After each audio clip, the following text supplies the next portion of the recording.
नमस्कार भाइयों।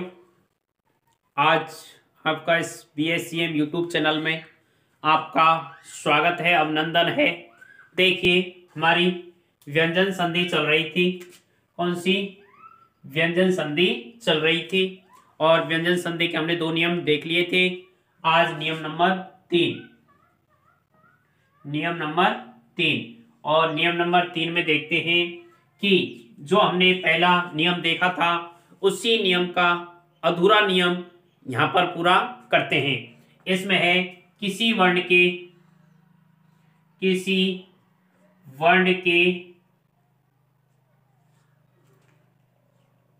देखिए,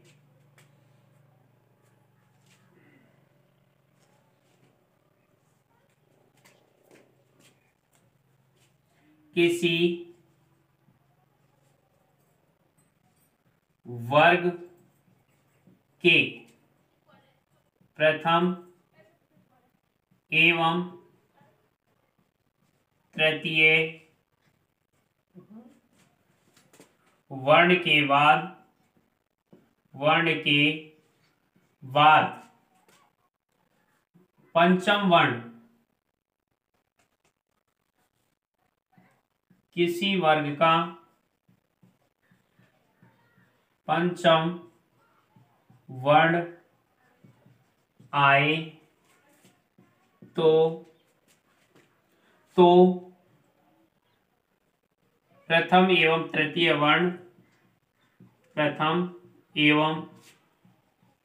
तृतीय वर्ण उसी वर्ग के पंचम वर्ण में बदल जाते हैं। इसे अनुनासिक व्यंजन संधि कहते हैं। व्यंजन संधि कहते हैं। कौन सी संधि कहते हैं? अनुनासिक व्यंजन संधि कहते हैं। जैसे उदाहरण देखिए, उदाहरण जैसे बाघ प्लस माता, तो क्या बना? का के स्थान पर कौन सा हो जाएगा? पंचम वर्ण। और पंचम वर्ण कौन सा है? डा। तो इसको अंग बोलेंगे, तो ये हो जाएगा वांग माता। कौन सा हो गया? वांग माता। क्या हो गया? वांग माता। कौन सा है? पंचम वर्ण। तो इसका पंचम वर्ण हो गया वांग माता। जैसे दिक प्लस नाथ, तो क्या हो गया? इसके स्थान पर वही पंचम वर्ण दिग्नाथ। क्या हो गया? दिग्नाथ। क्या बना? दिग्नाथ। क्या बन गया?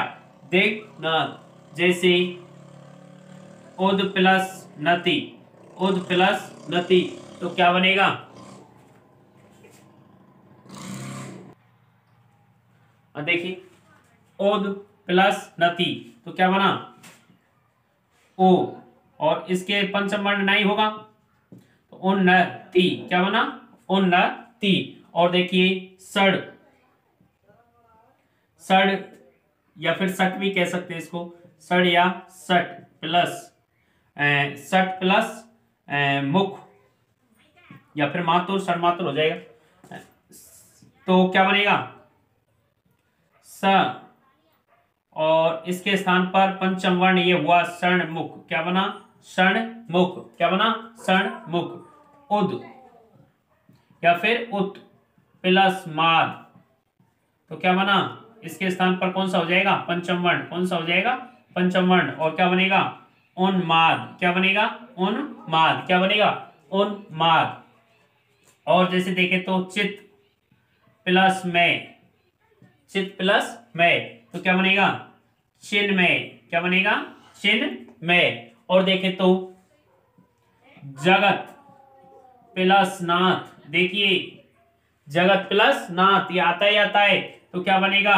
ज ना बन गए इसके स्थान पर, तो क्या बनेगा जगन्नाथ, क्या बनेगा जगन्नाथ। और देखें तो उद प्लस मुख,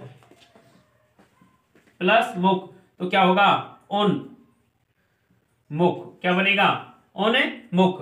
और देखें तो षड, सट प्लस मूर्ति,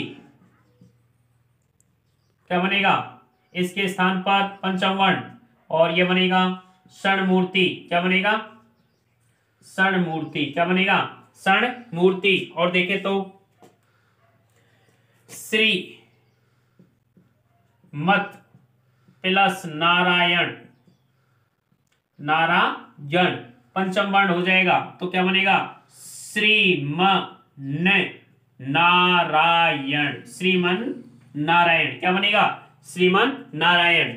और देखें तो सत प्लस मार्ग, सत प्लस मार्ग, तो क्या बनेगा सन्मार्ग, क्या बनेगा सन्मार्ग, क्या बनेगा सन्मार्ग। ये इस प्रकार से ये उसके उदाहरण हुए। अब देखते हैं हम अगला नियम, स्क्रीनशॉट ले सकते हैं।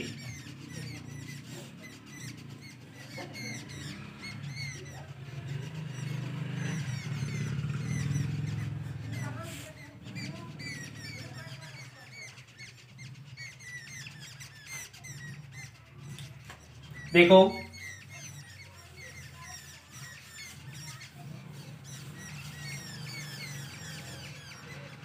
यदि नियम नंबर 3, कौन सा नियम नंबर 3, और नियम नंबर 3 में आएगा किसी पंचम वर्ण के बाद किसी पंचम वर्ण के बाद या किसी वर्ग के, देखो ऐसे, किसी वर्ग के पंचम वर्ण के बाद, किसी वर्ग के पंचम वर्ण के बाद किसी वर्ग के पंचम वर्ण के बाद कोई व्यंजन स्वर आए, क्या है व्यंजन स्वर आए, व्यंजन स्वर आए, तो उसके स्थान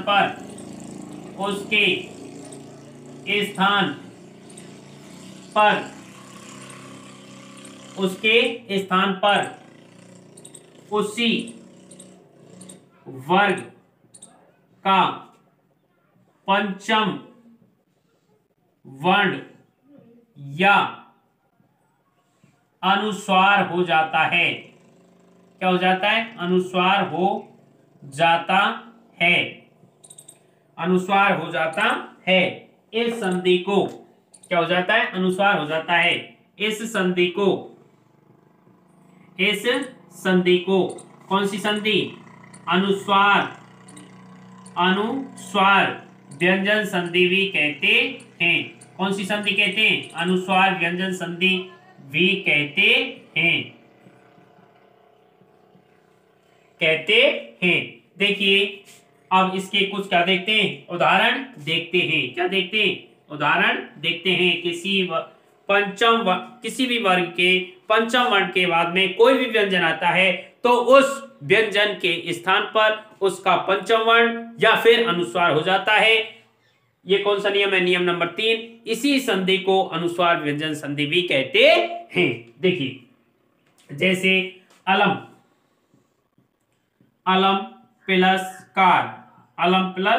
कार, तो क्या बनेगा इस पंचम वर्ण है और इसके बाद में क्या है व्यंजन आया है, तो इसके स्थान पर कौन सा हो जाएगा पंचम।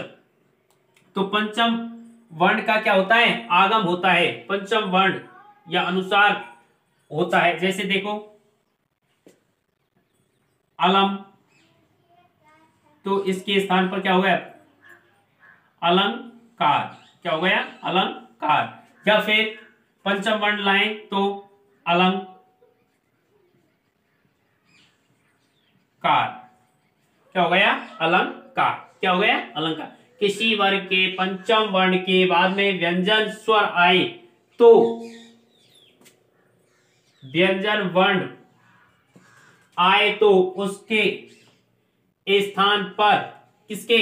पंचम वर्ण के स्थान पर, यहां पर क्या लिख सकते हैं आप? पंचम वर्ण के स्थान पर, पंचम वर्ण, देखो, पंचम वर्ण के स्थान पर उसी वर्ग का पंचम वर्ण या अनुस्वार हो जाता है। जैसे अलम प्लस कार, मां की जगह यहाँ क्या किया? अनुस्वार, ये भी सही है। और अलम प्लस कार, यहाँ कौन सा होगा? इसका का पंचम वर्ण, क्या बना? अलंकार। जैसे सम प्लस धी, सम प्लस धी। अब ये क्या है? धा धनुष मां के बाद में, तो इसको हम एक तो अनुस्वार करें तो इस प्रकार से लिख सकते हैं, ये क्या बना? संधि। और इसको हम इस प्रकार से भी लिख सकते हैं, संधि। लेकिन हम इसको कभी भी ऐसे नहीं लिख सकते। अगर ऐसे लिखते हैं तो ये क्या है? गलत है। या तो अनुस्वार लगाओ या पंचम वर्ण, क्या लगाओ? पंचम वर्ण। क्या बन गया? संधि। क्या बन गया? संधि। और जैसे और भी देखते हैं हम, सम प्लस गम, सम प्लस गम, तो सम, तो ये बना, पंचम वर्ण लगाते हैं तो संगम। क्या बना? संगम। और इसके बाद में संग, और ये गा का ये पूरा होगा तो संगम। क्या बनेगा? संगम। क्या बना? संगम। ठीक है ना। और भी देखें तो जैसे सम प्लस तोष, क्या बना? सम प्लस तोष, तो इसके स्थान पर क्या कौन सा हो जाएगा? संतोष। क्या बनेगा? संतोष। या फिर बना सकते हैं हम इसको संतोष। क्या बना सकते हैं? संतोष। और भी देखें तो सम प्लस पर्क, क्या? सम प्लस पर्क, जैसे ये बनेगा संपर्क। क्या बनेगा? संपर्क। और देखें तो सम प्लस पूर्ण, सम प्लस पूर्ण, क्या बनेगा? संपूर्ण। क्या बनेगा? संपूर्ण। क्या बनेगा? संपूर्ण। या फिर संपूर्ण, इस प्रकार से भी लिख सकते हैं इसको। ठीक है ना। और भी देखें तो सम प्लस सार, सम प्लस सार, और इसको लिख सकते हैं हम संसार। क्या? संसार। और इसको साथ साथ में इस प्रकार से सम प्लस सार। ठीक है ना। तो ये तो संसार ही होगा। ठीक है। और देखते हैं तो जैसे सम प्लस लाभ, तो इसका भी क्या बनेगा? संलाभ। क्या बनेगा? संलाभ। क्योंकि इनका क्या नहीं होता है? पंचम वर्ण नहीं होता है। जैसे सम प्लस रक्षक, क्या? सम प्लस रक्षक, तो ये क्या बनेगा? संरक्षक, संरक्षक। ठीक है ना। और भी देखें तो हम जैसे सम प्लस योग, सम प्लस योग, तो क्या बन जाएगा? संयोग। क्या बन जाएगा? संयोग। ठीक है ना। क्योंकि इनका पंचम वर्ण नहीं होता है, इसलिए इनका क्या बनेगा? सिर्फ अनुस्वार लगेगा। जैसे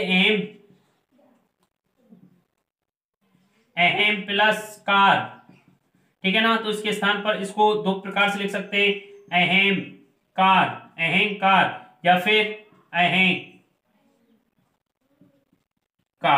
इस प्रकार से लिख सकते हैं। ठीक है ना। शंकर लिख दिया, देखो। और शंकर भी लिख सकते हैं, जैसे सम प्लस कर, अर्थात नियम जहां हो वहीं पर लिख सकते हैं। शंकर को दो प्रकार से लिख सकते हैं, शंकर या फिर संकर, इस प्रकार से भी लिख सकते हैं। ये हमारी कौन सा नियम हुआ? दूसरा नियम हुआ। इसी प्रकार से हमारे ये नियम नंबर 4 है। ठीक है ना। 4 नियम हुए। अब हम 5वां 6वां अगले कक्षा में पढ़ेंगे।